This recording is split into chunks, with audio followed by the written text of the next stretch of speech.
कल इस चुनाव का आखिरी रण है। आप देख रहे हैं कुरुक्षेत्र, और ये जो रण है वो सबसे बड़ा रण है, बनारस का रण। इस चुनाव में बनारस को जितनी तवज्जो मिली है उससे खुद बनारस हैरान होगा। बनारस के इतने खैरखा, बनारस की तहजीब के इतने चाहने वाले, गंगा की इतनी फिक्र पहली बार इस शहर को मिल रही होगी। वो शहर जिसे कहते हैं कि सबसे पुराना जीता जागता शहर है, वो इस वक्त उस लावारिस बच्चे की तरह मालूम हो रहा है जिसको न सिर्फ माँ बाप मिले हैं बल्कि तमाम रिश्तेदार एक साथ मिल गए हों। पॉलिटिकल टूरिस्ट से भरा हुआ है शहर, और इन चुनावों के दौरान हिंदी न बोलने वाले पत्रकारों को भी बनारस ने खूब हिंदी उर्दू सिखाई है। सबसे ज्यादा इस्तेमाल हुए जुमलों में है गंगा जमुनी तहजीब, जिसे अक्सर लोग गंगा जमुना तहजीब भी कह रहे हैं। लोग आ रहे हैं, जा रहे हैं, लेकिन बनारस अपनी रफ्तार से चल रहा है, सबको देख रहा है। मदमस्त शहर है, मस्ती का शहर है। बनारसी बाबू बनने की कोशिश में है तमाम नेता, लेकिन दरअसल बनारसी बाबू के दिल में है क्या, ये कहना मुश्किल हो रहा है, क्योंकि अगर रोड शो को पैमाना माने तो फिर तो शहर का मिजाज समझना और भी मुश्किल है, क्योंकि मोदी, केजरीवाल, अखिलेश यादव, राहुल गांधी, सभी के रोड शो में लोगों का सैलाब उमड़ पड़ा।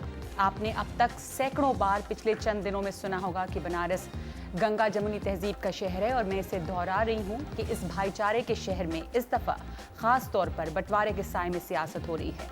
इसके इसी मिजाज पर अली सरदार जाफरी ने लिखा था, तुम आओ गुलशन लाहौर से चमन बरदोश, हम आए सुबह बनारस की रोशनी लेकर, हिमालय की हवाओं की ताजगी लेकर, और उसके बाद ये पूछें कि कौन दुश्मन है। तो बनारस कुछ इस मिजाज का शहर है। बनारस ने सालों साल वो सुबह देखी है जब काशी विश्वनाथ से बिस्मिल्लाह खान की शहनाई गूंजती थी। इस वक्त कैसा महसूस कर रहा है ये शहर, इसकी एक झलक एक लोकल बैंड की चंद लाइनों से सबसे पहले। लागल चुनाव का बड़का अखाड़ा, लागल चुनाव का बड़का अखाड़ा, मचल संग्राम देखा इंडिया में, कुर्सी के खातिर होड़ लगल बा, शोर मचल बा इंडिया में, कुर्सी के खातिर होड़ लगल बा, शोर मचल बा इंडिया में। लागल चुनाव का बड़का अखाड़ा, लागल चुनाव का बड़का अखाड़ा, मचल संग्राम देखा इंडिया में, कुर्सी के खातिर होड़ लगल बा, शोर मचल बा इंडिया में, कुर्सी के खातिर होड़ लगल बा, शोर मचल बा इंडिया में। सपा देने लगी सफाई, भाजपा ने की रुसवाई, सपा देने लगी सफाई, भाजपा ने की है रुसवाई। कांग्रेस बसपा सब ने छला है, कांग्रेस बसपा सब ने छला है, और आपकी हो रही बुराई। कौन बनेगा देश का पीएम, कौन बनेगा देश का पीएम, राहुल मुलायम की मोदी में, कुर्सी के खातिर होड़ लगल बा, शोर मचल बा इंडिया में, कुर्सी के खातिर होड़ लगल बा, शोर मचल बा इंडिया में। ऐसा मिजाज है बनारस का, शोर मचा है पूरे इंडिया में। लग रहा है कि चुनाव जो है वो वहीं पे आके केंद्रित हो गया है। बनारस से कुल 42 उम्मीदवार मैदान में हैं, 16,09,460 वोटर हैं, लेकिन मुकाबला त्रिकोणीय ही है, बीजेपी, आप और कांग्रेस में। इस मुख्य उम्मीदवार अब जानते हैं, नरेंद्र मोदी हैं बीजेपी से, आम आदमी पार्टी से अरविंद केजरीवाल, कांग्रेस से अजय राय, सपा से कैलाश चौरसिया, बीएसपी से विजय प्रकाश जायसवाल। हम बात करेंगे बनारस की और इस पूरे चुनाव की कि कैसा रहा ये चुनावी कैंपेन, और जब सरकार बदलेगी तो किस तरह के बदलावों की उम्मीद होनी चाहिए। ये जो चुनाव था वो मोदी के इर्द गिर्द पूरा कैंपेन बीजेपी के लिए घुमा, तो कहीं मोदी की तारीफ थी, कहीं मोदी की बुराई थी, लेकिन घूम फिर के मुद्दे जो असली थे वो पीछे छूटते गए। इन तमाम बातों पर चर्चा के लिए हमारे साथ सिद्धार्थ वरदराजन हैं, वरिष्ठ पत्रकार, विवेक कुमार समाजशास्त्री हमारे साथ जुड़ेंगे, उसके अलावा विनोद शर्मा है, पॉलिटिकल एडिटर हिंदुस्तान टाइम्स के, और उर्विलेश जी हैं, वरिष्ठ पत्रकार। तो ये तमाम लोग हमारे साथ मौजूद हैं। सिद्धार्थ, सबसे पहले जो बात हम ये कह रहे हैं कि मुकाबला यहाँ पर उम्मीदवार 42 हैं, और ऐसे देखें तो मुख्य 5-6 भी हैं, लेकिन त्रिकोणीय हो गया है। क्या ये मुकाबला, या बनारस में घर घर मोदी ही है? नहीं, देखिए, कांटे की लड़ाई है वहाँ पे। बहुत पत्रकारों की तरह हम भी वहाँ पे थे, 3-4 रोज़ वहाँ पे बिताए, गांव में घूमे, शहर में घूमे, शहर को अच्छी तरह जानता हूँ मैं। और जाने से पहले मुझे उम्मीद नहीं थी कि वाकई में एक दो तरफा या बहुतरफा लड़ाई होने वाली है, क्योंकि दिल्ली में बैठ के ऐसे लगता था कि मोदी की ही चर्चा हो रही है और लोग वहाँ मोदी के लहर से मग्न हैं। इस तरह से ये ख्याल लेके हम वहाँ पे गए, लेकिन जब लोगों से बात किया और अलग अलग लोगों से, हर मतलब कि पेशे के लोगों से, गांव में, शहर में, यूँ लगा कि एक अच्छी लड़ाई होने वाली है। कॉन्टेस्ट क्लोज है, मोदी भी हैं, केजरीवाल भी हैं, अजय राय का हमने तो कम से कम ही सुना, लेकिन वो है त्रिकोणीय लड़ाई तो उस तरह से है। मोदी के खिलाफ मजबूती से कौन ज्यादा लग रहे हैं आपको, केजरीवाल? मेरा अपना अनुमान है कि मतलब फाइट दरअसल में दोनों की, मतलब मोदी बनाम केजरीवाल। तो केजरीवाल आपको नहीं लगता कि थर्ड नंबर पे, जैसे बहुत उर्मिलेश जी, बहुत सारे लोग कह रहे हैं कि पहले बीजेपी, फिर कांग्रेस, फिर आपको आपका क्या अंदाजा है? देखिए, जब ये इलेक्शन की प्रक्रिया शुरू हुई थी और शुरू के दौर में जब केजरीवाल साहब वहाँ गए थे दिल्ली से, तो मुझे बिल्कुल यकीन नहीं था कि केजरीवाल बनारस की लड़ाई में बड़े किरदार के रूप में उभरेंगे और एक ऐसा पोल बनेंगे, एक ऐसा ध्रुव बनेंगे जो चुनौती देता नजर आएगा। लेकिन मुझे अभी जो असेसमेंट आ रहा है बनारस से और लोगों से जो बातचीत हो रही है, मैं चूंकि पड़ोस का ही रहने वाला हूँ, तो जो मुझे खबरें मिल रही हैं, सूचनाएं मिल रही हैं, अब चूंकि कल ही मतदान है, आज बहुत सारी चीज़ें बच बचा के बोलना चाहिए, तो उस हिसाब से मैं एक जर्नलिस्ट के रूप में भी सोचता हूं कि बनारस की लड़ाई बहुत दिलचस्प है। और इस लड़ाई में वैसे तो बहुत उम्मीदवार हैं, लेकिन मुख्य मुकाबला जो मैं समझता हूं कि केजरीवाल ने मुख्य मुकाबले में अपनी उपस्थिति दर्ज करा ली है। और इसकी वजह यह है कि बनारस को कभी गारंटी के साथ नहीं लिया जाता। आप पहले भी देखेंगे बहुत सारे ऐसे इलेक्शंस में मुरली मनोहर जोशी जैसा टॉवरिंग पर्सनालिटी लड़ा था और उनके मुकाबले में मुख्तार अंसारी थे जो बहुत ही विवादास्पद कैरेक्टर हैं। और 17,000 से, मात्र 17,000 से तथाकथित हिंदुत्ववादी जो उफान और ये और वो, उसके बावजूद उनकी जीत बनारस में नहीं हुई थी। कई दफा सुना, बहुत सारे लोग ये कहते रहे, जो तमाम ऑडियंस बेस्ड शोज हो रहे हैं उसमें बड़े सारे लोगों ने कहा कि बीजेपी को वो इस दफा वोट इसलिए दे रहे हैं क्योंकि मोदी जी यहाँ पे हैं, अगर जोशी जी होते तो बीजेपी के लिए मुश्किल होता और वो शायद बीजेपी को वोट नहीं देते। तो क्या ये इसलिए कि उन्होंने कुछ काम नहीं किया जोशी जी ने? तो आपको लगता है कि क्या ये मोदी की वजह से है सिर्फ कि वो वहां पे जीत जाएंगे? बात देखिए, आपने एक अली सरदार जाफरी का एक शेर पढ़ा जी अपनी भूमिका में, मैं अपेक्षा करता था कि नरेंद्र मोदी ये पढ़ते, क्योंकि ये लाइनें लेके अटल बिहारी वाजपेयी जब पस लेकर पाकिस्तान गए थे तो उनके साथ थी ये लाइनें। और ये बार बार हवाला देते हैं कि हम वाजपेयी की तरह हैं, हम वाजपेयी की तरह मिलीजुली राजनीति चलाएंगे। और उनका गुजरात मॉडल तो बहुत मार्केट हुआ और वाजपेयी मॉडल कभी मार्केट नहीं हुआ, लेकिन बार बार उन्होंने वाजपेयी मॉडल का हवाला दिया। तो ऐसा लगता था कि वो दो स्टूल्स पे खड़े हुए हैं मोदी जी, लेकिन अगर ये पढ़ देते वहाँ पर तो मैं शायद समझता हूँ कि उनको फ़ायदा होता है। लेकिन आखिर के दिन जो बड़ी रैली हुई राहुल गांधी की और अखिलेश की, उसके चलते मुझे ये अंदेशा है कि जो मुस्लिम समुदाय है वहाँ पर वो दुविधा में पड़ गया है थोड़ा सा। और उसके चलते अगर वो आज की रात कोई बड़ा फैसला नहीं लेते जहाँ पर वो ये तय करते हैं कि कौन सबसे पुख्ता प्रतिद्वंदी है नरेंद्र मोदी का, तो फिर मैं समझता हूँ कि नरेंद्र मोदी की जीत जो है वो सुनिश्चित होगी। लेकिन अगर वो कोई एक फैसला ले लेते हैं कि ये कैंडिडेट है जो अच्छी लड़ाई नरेंद्र मोदी जी को दे सकता है, तो फिर मैं समझता हूँ कि जीत तो शायद उनकी निश्चित है, लेकिन उनकी जीत का आंकड़ा जी मेरे लिए बहुत अहम है, क्योंकि मुझे बताया गया है पिछले दो महीनों में कि एक भारी हवा चल रही है उनके पक्ष में, और उस हवा का क्या वेट है वो मैं देखना चाहता हूं उनकी विक्ट्री मार्जिन से जो बनारस में होगा। जी जी, मैं एक लाइन बस जोड़ूंगा। हाँ, सो दैट कि आपके लिए ठीक हो डिस्कशन। पूरे पूर्वांचल में, न केवल बनारस में, जी, जी। हम भी अखबारों और टेलीविजन में जो खबरें देख रहे थे उसके आधार पर मुझे भी लग रहा था कि कोई बहुत बड़ी भगवा लहर है। लेकिन मैं जो मेरा जो फीडबैक है, इट्स बहुत ही टफ लड़ाई है, न केवल बनारस में, गाजीपुर, आजमगढ़, यहाँ तक कि मुलायम सिंह यादव के लिए आजमगढ़ बहुत डिफिकल्ट है।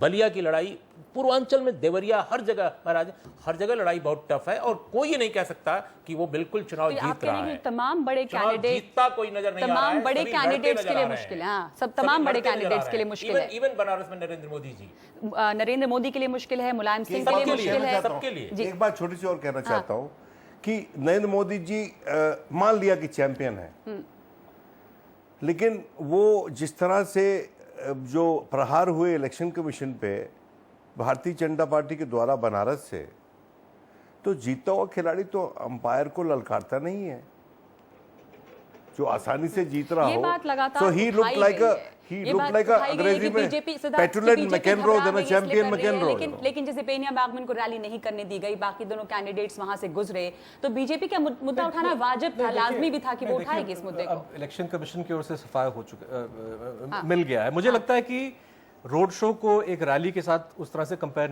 नहीं किया जा सकता है। बेनिया बाग की एक अपनी कैपेसिटी है, जिस तरह से बीजेपी वहां पे लोगों को लाना चाह रही थी, वहां पे सेंसिटिव इलाका है, तो ईसी और जो रिटर्निंग ऑफिसर उन्होंने फैसला बनाने की कोशिश की, जी क्या बिल्कुल। उसका फर्क पड़ेगा? मुझे लगता है कि कोई फर्क नहीं Polarize पड़ेगा, होने में। कोई फर्क नहीं पड़ेगा। मुझे लगता है कि इससे लोग ज्यादा क्या बोलते हैं, इरिटेट हो गए हैं बनारस के लोग कि भाई इसको इतना बड़ा इसका पतंगड़ जो है वो बना दिया है। और मैं एक चीज और जोड़ना चाहूंगा, विनोद जी ने मुस्लिम कम्युनिटी की बात की। जो दिलचस्प बात मुझे लगी जब हम वहां पे थे कि केजरीवाल के सपोर्टर्स या आपके सपोर्टर्स लगभग हर कम्युनिटी में मुझे मिले और काफ़ी भारी तादाद में, और खास तौर पे जो मजदूर लोग हैं, जो छोटे दुकानदार हैं, जो एक तरह से मेहनतकश लोग हैं, मुस्लिम हो या हिंदू, एक तरह से केजरीवाल की जो शख्सियत है काफ़ी अपीलिंग है उन लोगों के लिए। और बहुत सारे ऐसे लोग मिले जो कह रहे हैं कि भले ही वो उनकी कम्युनिटी जो भी हो, लेकिन वो बोल रहे हैं कि वो आपकी ओर जो है ज़्यादा आकर्षित है इस बार। हालांकि मोदी की शख्सियत भी लोगों को अट्रैक्ट कर रहा है, इसमें कोई दो राय नहीं है। और कह रहे हैं कि जो उनकी कट्टर छवि है, जिसको एक्चुअली वो छोड़ना चाह रहे हैं, और विकास की बात करते हैं, पर जब हम लोगों की आम राय सुनते रहते हैं प्रोग्राम्स में, तो अक्सर लोग कहते हैं कि हम, कुछ लोग ये भी कहते नजर आए कि हम उनकी कट्टर छवि की वजह से उनको वोट दे रहे हैं। विकास जो वो प्रोजेक्ट कर रहे हैं वो उनके लिए इतना मुद्दा बना है, क्या उनको विकास के नाम पे वोट मुझे लगता है कि 20% या 20-25% जो वोट मोदी के पक्ष में गिरेंगे, ये कट्टरवादी वोट होंगे, जो एक तरह से खुश हैं कि मोदी ने एक नरम रवैया नहीं दिखाया।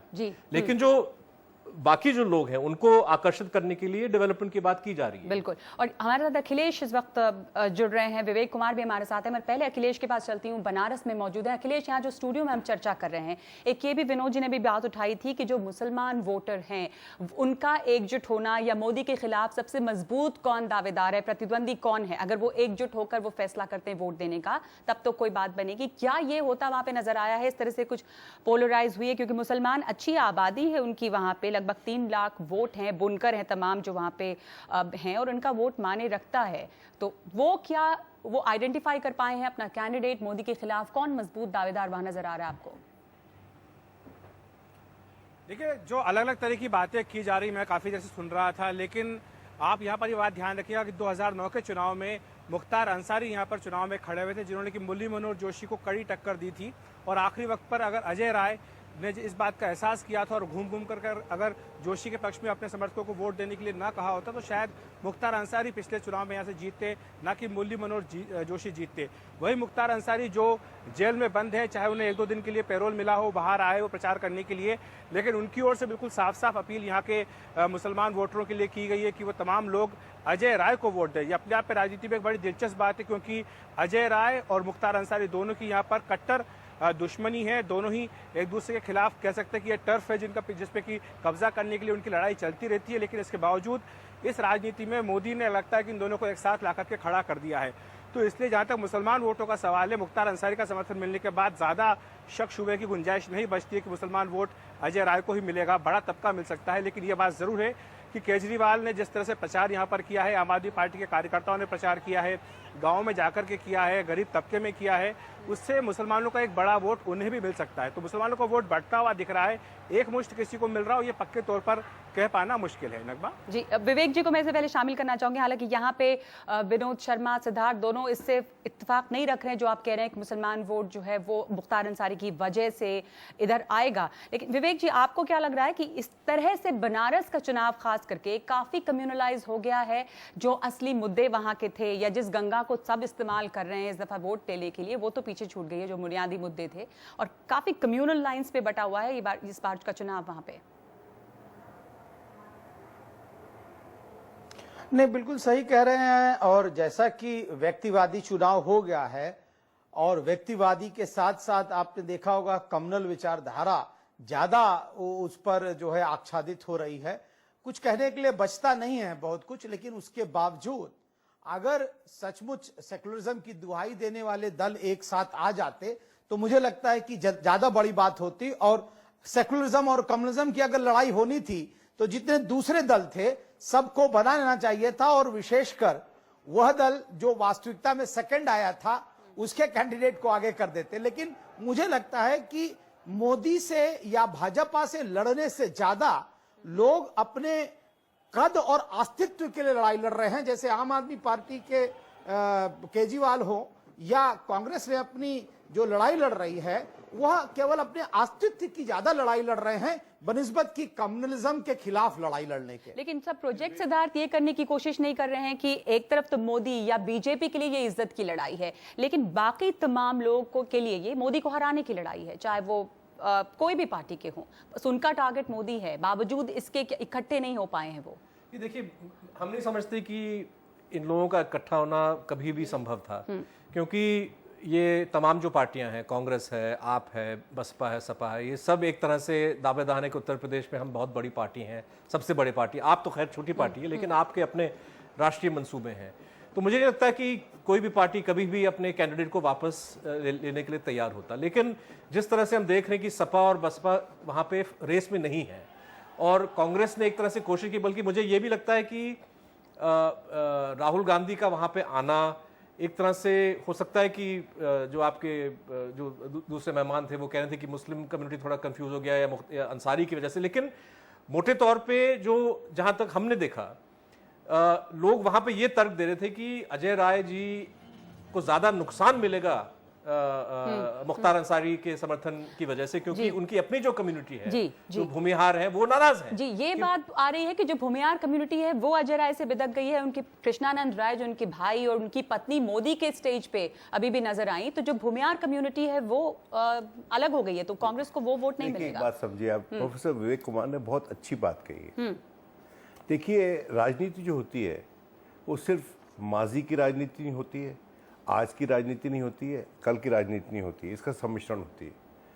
अगर राहुल गांधी वहाँ पर गए हैं तो उसका एक बड़ा इम्पल्स ये है, इसके अलावा कि वो एक बूस्ट देना चाहते थे अजय राय को, उसका बड़ा इम्पल्स ये है कि कांग्रेस पार्टी जो अक़लियतों का वोट है वो सीड एंटायरली 100% आम आदमी पार्टी को नहीं कर सकती, क्योंकि उसने आने वाले वक्तों में भी राजनीति करनी है। उसी तरह से अखिलेश यादव माइनॉरिटीज का वोट कांग्रेस और आम आदमी पार्टी को सीट नहीं कर सकते, क्योंकि उनको आने वाले वक्तों में भी राजनीति करनी है। तो ये जो कैंपेन है, आप में और कांग्रेस में डिवाइड हो रहा है। देखिए, मैं सुनिए, मैं कल वहाँ राहुल गांधी की रैली में था और फिर मैं अखिलेश की रैली में था, और दोनों रैलीज में मैंने देखा, मैं सुनता था कि यूथ जो है वो उनके साथ है, नरेंद्र मोदी के साथ, लेकिन तो आम आदमी पार्टी की रैली, कांग्रेस की रैली और समाजवादी की रैली में सब युवा लोग थे। कोई इतनी धूप में युवा ही चल सकता है, तो ये जो युवा, लेकिन ये जो युवा हैं अखिलेश, वो क्या तमाम रैलीज में नजर नहीं आ रहे? क्योंकि यही बड़े ताज्जुब की बात है कि बनारस के लोग क्या संदेश देना चाह रहे हैं, चाहे वो अखिलेश की रैली हो, राहुल गांधी की रैली हो, नरेंद्र मोदी की रैली हो या केजरीवाल की, जो सैलाब लोगों का था, तमाम युवा भी थे।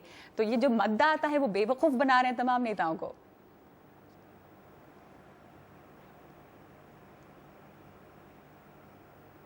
अखिलेश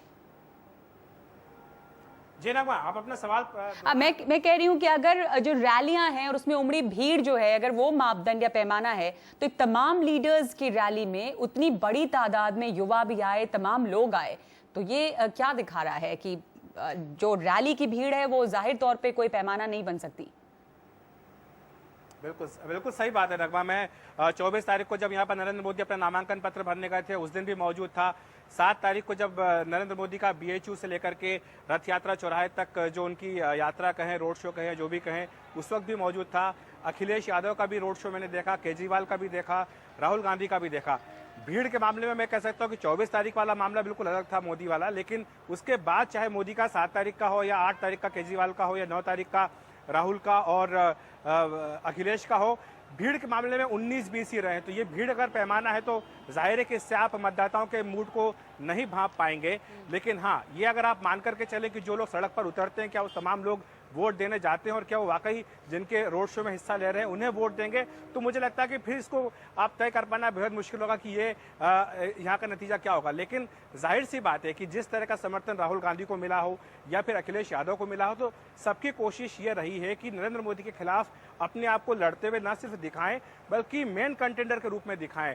अगर कांग्रेस अपने आप को, यानी अजय राय अगर दूसरे नंबर पर रहते हैं या दूसरे नंबर पर आने की कोशिश कर रहे हैं, तो जाहिर सी बात है कांग्रेस की कोशिश होगी कि वो सांप्रदायिक ताकतों से लड़ते हुए सबसे ज्यादा दिखाई देना चाहते हैं। केजरीवाल की भी यह रणनीति है, अखिलेश यादव की भी यह रणनीति है। तो जो मुस्लिम वोटों की बात हम कर रहे थे, हमें लगता है कि एक बड़ा हिस्सा जो है वो अब भी आज भी लगता है कि अजय राय के साथ, कांग्रेस के साथ जाता हुआ दिख रहा है। लेकिन जो बाकी हिस्सा है वो मुझे लगता है केजरीवाल और समाजवादी पार्टी दोनों में बराबर हिस्से में बढ़ सकता है। इस बात से इनकार नहीं किया जा सकता। इस बात से यहाँ पे जो हमारे मेहमान हैं वो इत्तेफाक नहीं रखते। और उमेश जी, आप उसकी ठोस क्या वजह कहना है। चाह रहे हैं? हाँ, देखिए, एक तो बनारस के बारे में आप कह रहे हैं कि जो मुसलमान हैं वो मुख्तार अंसारी की वजह से अजय राय के साथ नहीं जाएंगे। देखिए, मुख्तार अंसारी ने जब ऐलान किया कि वो अजय राय को सपोर्ट करना चाहिए, भाई ऐसा तो नहीं है कि वो डीलर, आई मीन सारे मुस्लिम जो मत हैं वहाँ, जो मुस्लिम समाज है उसके कोई वो थोक रिप्रेजेंटेटिव है कि आपने कह दिया और वो आपकी तरफ चले गए। ये ऐसा होता नहीं।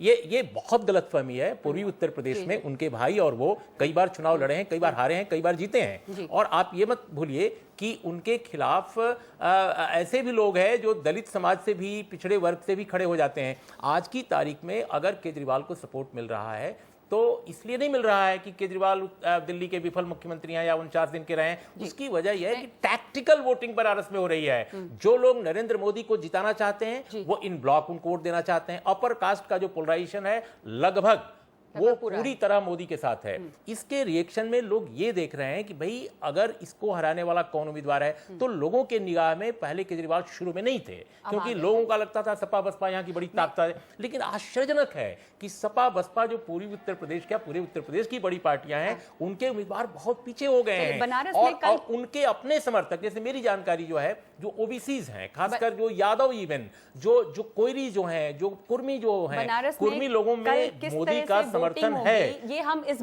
ब्रेक ले लेते हैं। मैं कंक्लूड कर दूं। अनुप्रिया पटेल की वजह से कुर्मी लोगों का एक तबका उनके साथ है, लेकिन दूसरा तबका और इवन ओबीसी जो मुलायम सिंह वगैरह के साथ हुआ करते थे, वे लोग भी भारी पैमाने पर केजरीवाल के साथ जुड़ गए हैं। और इसका प्रमाण इस बात का है कि आप केजरीवाल के दफ्तरों में जाकर देखिए, जिस तरह के लोग हैं जो आम आदमी पार्टी की फिलॉसफी से, उसकी इकोनॉमिक से, उसकी इकोनॉमिक थ्योरी से बिल्कुल सहमत नहीं है, but they are supporting because उनको लगता है कि यहाँ केजरीवाल ही केवल नरेंद्र मोदी का विकल्प है। चलिए, हम इस पर मेरे ख्याल से तमाम लोगों की अलग अलग राय होगी। हम इस पर बात करेंगे इस ब्रेक के बाद। इस वक्त जरूरी एक ब्रेक लेना। ब्रेक के बाद बनारस कल किस तरह से वोट डालेगा, टैक्टिकल वोटिंग होगी। बहुत सारी सीटों पे कल वोटिंग हो रही है, लेकिन निगाह जो है वो सिर्फ बनारस पे है। कौन जो है वहां मोदी का विकल्प बनकर खड़ा हो रहा है या टक्कर दे रहा है, इस ब्रेक के बाद।